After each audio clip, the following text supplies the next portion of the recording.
क्या आप भी सपना देखते हैं और सपने में भाग नहीं पाते? चिल्लाते हैं तो आवाज नहीं निकलती और ऐसा लगता है जैसे शरीर को किसी ने जकड़ लिया हो। अगर इनमें से कोई भी लक्षण है तो अभी सावधान हो जाएं, क्योंकि यह आपके बारे में बहुत कुछ बताता है। रात का समय था, चांदनी आसमान पर छाई हुई थी और हवा में एक अजीब सी खामोशी थी। आर्यन अपने कमरे में अकेला सोने की कोशिश कर रहा था। नींद पिछले कुछ दिनों से खराब थी। कॉलेज की परीक्षाएं नजदीक थीं और उसका दिमाग हर समय पढ़ाई और तनाव से भरा रहता था। लेकिन आज कुछ अलग था।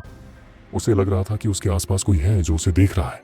वह बिस्तर पर लेटा हुआ था, लेकिन उसका शरीर एक अजीब सी जकड़न महसूस कर रहा था। उसने आंखें खोलने की कोशिश की, लेकिन वह हिल नहीं सका। उसका दिल तेजी से धड़कने लगा। वह चिल्लाना चाहता था, लेकिन उसका गला भी जैसे बंद हो गया था। उसने महसूस किया कि उसकी छाती पर कोई भारी चीज बैठी हुई है जो उसे दबा रही है। वह डर गया। क्या यह कोई बुरा सपना था या कुछ और? आर्यन ने अपनी आंखें बंद कर लीं और गहरी सांस लेने की कोशिश की। उसने सोचा कि शायद यह सिर्फ एक बुरा सपना है और वह जल्द ही उठ जाएगा।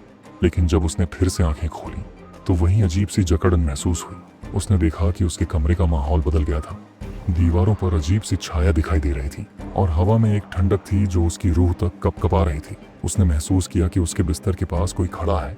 वह एक काले रंग की आकृति थी जिसका चेहरा धुंधला और डरावना था।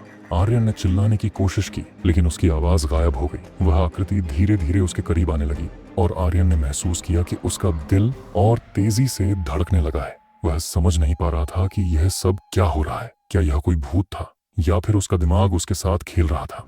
अचानक आर्यन ने अपने शरीर में एक झटका महसूस किया। वह बिस्तर पर बैठ गया और उसने देखा कि उसका कमरा वैसा ही था जैसा हमेशा होता था। दीवारों पर कोई छाया नहीं थी और हवा में कोई ठंडक नहीं थी। उसने अपने चेहरे पर पसीना महसूस किया और उसका दिल अभी भी तेजी से धड़क रहा था। वह समझ नहीं पा रहा था कि यह सब क्या था। क्या यह सिर्फ एक बुरा सपना था? लेकिन वह इतना वास्तविक लग रहा था कि आर्यन को यकीन नहीं हो रहा था कि यह सिर्फ एक सपना था। उसने अपने फोन पर समय देखा। रात के 3 बजे थे। वह फिर से सोने की कोशिश करने लगा, लेकिन उसकी नींद उड़ चुकी थी। उसने सोचा कि शायद उसे किसी से इस बारे में बात करनी चाहिए। अगले दिन आर्यन ने अपने दोस्त राहुल को फोन किया और उसे रात की घटना के बारे में बताया। राहुल ने उसे बताया कि यह स्लीप पैरालिसिस नामक एक स्थिति हो सकती है।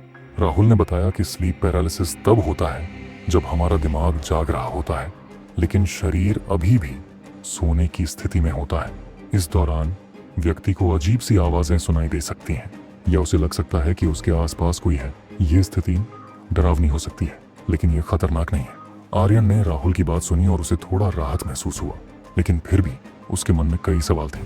क्या यह स्लीप पैरालिसिस ही था या फिर कुछ और? विज्ञान के नजरिए से ऐसा होना सिर्फ एक बीमारी था, पर आर्यन के मन में अब वहम बैठ गया था, जिसे दूर करने के लिए आर्यन एक तांत्रिक के पास जाता है और उसे सारी बातें बताता है। फिर जो तांत्रिक ने कहा वो आपके रोंगटे खड़ा कर देगा। तांत्रिक के मुताबिक जो कुछ भी आर्यन के साथ हो रहा था उसके पीछे एक काली शक्ति थी, यानी कि एक बुरी आत्मा।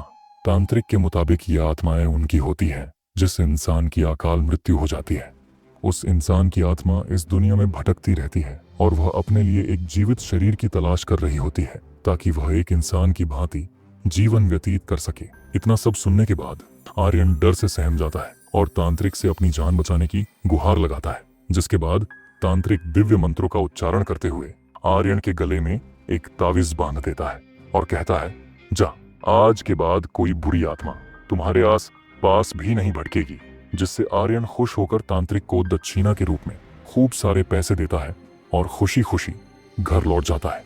अब जैसे ही रात होती है फिर से आर्यन वही सब महसूस करता है और अब वह पहले से ज्यादा डर जाता है, पर वह इस बार डॉक्टर के पास जाने का फैसला करता है। डॉक्टर से उसे पता चला कि यह एक आम समस्या है जो कई लोगों को होती है। स्लीप पैरालिसिस के दौरान व्यक्ति को अक्सर डरावने सपने आते हैं और उसे लगता है कि उसके शरीर पर कोई भारी चीज बैठी हुई है। यह स्थिति कुछ सेकंड से लेकर कुछ मिनट तक रह सकती है। आर्यन ने यह भी पढ़ा कि तनाव, नींद की कमी और अनियमित नींद के पैटर्न स्लीप पैरालिसिस को ट्रिगर कर सकते हैं। उसने सोचा कि शायद उसकी पढ़ाई और तनाव की वजह से उसे यह समस्या हो रही है। उसने फैसला किया कि वह अपनी नींद का ध्यान रखेगा और तनाव को कम करने की कोशिश करेगा।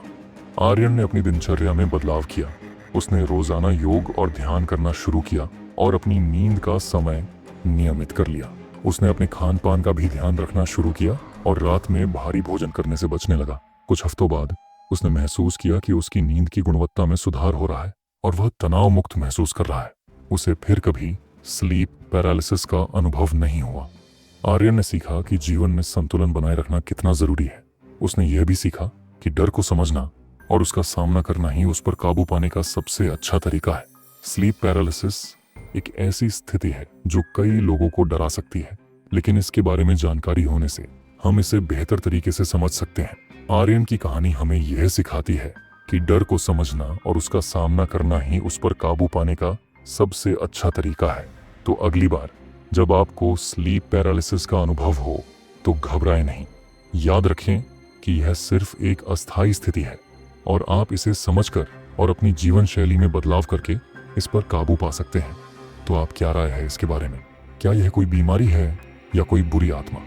अगर आप इसका पार्ट 2 चाहिए जिसमें हम जानेंगे इंसान सपना क्यों देखता है, क्या सपना सच भी हो सकता है और हमारे सपने का क्या मतलब होता है, अगर पार्ट 2 चाहिए तो कमेंट में ज़रूर लिखें। आशा करता हूँ आपको ये वीडियो पसंद आया होगा और आप इससे कुछ सीख पाए होंगे। ऐसी और वीडियो देखने के लिए चैनल को लाइक, शेयर और सब्सक्राइब करें।